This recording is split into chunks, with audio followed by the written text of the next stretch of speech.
When you hear the word psychopath, what's the first thing that pops into your head? For most of us, it's probably some character from a movie, right? Cold, calculating, maybe even a little too brilliant for their own good. It's this huge, sensationalized image. But today, we're going to go way beyond that stereotype and really unpack the clinical reality behind one of psychology's most fascinating and controversial concepts. I mean, listen to this quote. It's from Dr. Robert Hare, the guy who actually created the main tool used to assess psychopathy. Social predators. That captures that dramatic, almost monstrous image perfectly, doesn't it? But how does something that sounds so literary translate into an actual clinical assessment? And is it really that black and white? All right, so here's our game plan. First, we're going to separate that Hollywood villain from the actual clinical terms. Then, we'll go deep inside the Psychopathy Checklist itself. After that, we'll look at what the scores mean and why they're such a big deal. And finally, we'll get into why this whole thing is way more controversial than you might think. Okay, let's start with the absolute basics. You know, in everyday life, we toss around words like psychopath and sociopath like they're the same thing. But in a clinical setting, you've got to be precise. The distinctions here are absolutely critical. So let's break down what these terms are really supposed to mean. So this is a fantastic breakdown of terms we always get mixed up. Generally, psychopath is thought to be rooted in biology, genetics, brain wiring. It's the whole born this way idea. Sociopath, on the other hand, is seen as a product of the environment, made, not born, often because of a really rough upbringing. But here's the kicker. The only official diagnosis you'll find in the Big Book of Mental Disorders, the DSM-5, is Antisocial Personality Disorder, or ASPD.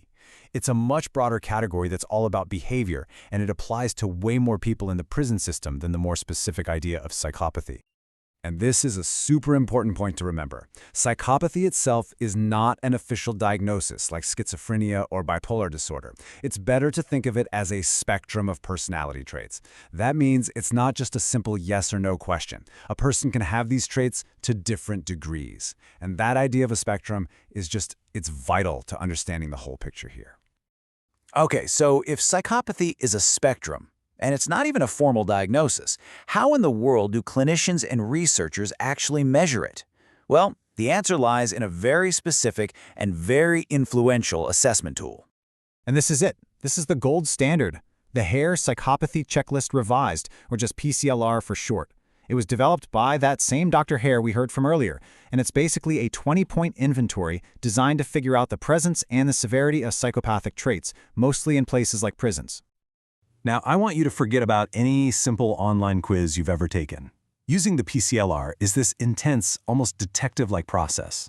A highly trained clinician does a long interview, but then, and this is key, they cross-reference everything the person says with their entire life history. We're talking school records, prison files, family interviews, everything.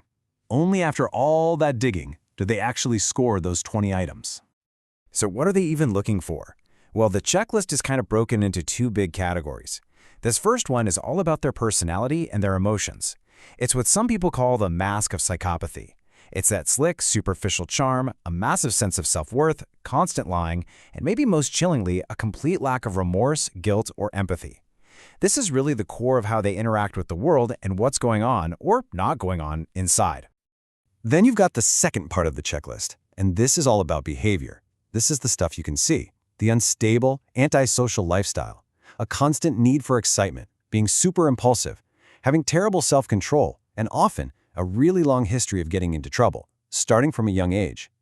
So you see, it's these two sides together, the inner personality and the outer behavior, that create the full picture. So a clinician goes through and scores all 20 of these items. But what do the numbers they come up with actually mean? And more importantly, why do they carry so much weight? Well, the scoring is actually pretty straightforward. For each of those 20 traits, you get a score of 0, 1, or 2. 0 means, nope, doesn't apply. 2 means it's a perfect match, and 1 is somewhere in the middle. You add it all up, and you get a total score out of a possible 40.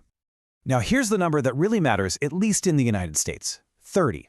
In a forensic setting, anyone who scores a 30 or above is often officially labeled a psychopath. It's a little lower in the UK, they use 25, but the idea is the same. Crossing that line has some really serious consequences.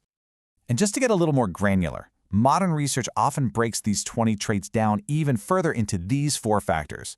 You've got the interpersonal factor, that's their charm and line, the affective factor, which is all about their lack of emotion, then the lifestyle factor for their impulsivity, and the antisocial factor for all their criminal behavior. It's just a more detailed way of looking at the same puzzle. And this is why that score is so critical. A high PCL-R score is one of the single best predictors we have for future violence and for reoffending. Why? Because it combines 2 really powerful things: stable personality traits, like not feeling empathy, with a long documented history of bad behavior. And this info is used in courtrooms during sentencing, it's used in parole hearings, it's even used to decide if someone is a good candidate for therapy. This is a label that can literally alter the entire course of a person's life. But, any tool that has that much power is gonna have its critics. And the PCL-R is absolutely no exception. It is surrounded by some really significant debates and controversies. So with so much writing on this, is the tool actually foolproof? Well, if you ask a lot of researchers, the answer to that question is a very clear and resounding no. Yeah, critics have raised some really serious points. Some argue that it focuses way too much on criminal behavior, so it might miss psychopaths who, run companies instead of robbing banks. In the real world, 2 different clinicians can give the exact same person very different scores. There's even evidence that the personality of the person doing the rating can bias the final number. And maybe the biggest criticism of all, some people argue its ability to predict future crime isn't because of the personality stuff, but simply because it includes past criminal acts, and we already know that's a good predictor of future crime. So at the end of the day, the real takeaway here is that psychopathy is not some simple movie monster. It's a really complex clinical idea, a spectrum of traits. And the PCL-R, which is the main tool we use to measure it, is both incredibly powerful and hugely debated. And it carries very, very real stakes for the people being assessed. And all of this brings us to one final question. When we use a label as powerful as psychopath, especially when it isn't even an official diagnosis, are we making a purely scientific assessment? Or are we, maybe, also making a moral judgment? It's a tricky question that sits right at the intersection of psychology, the law, and our own ethics. Definitely something to think about.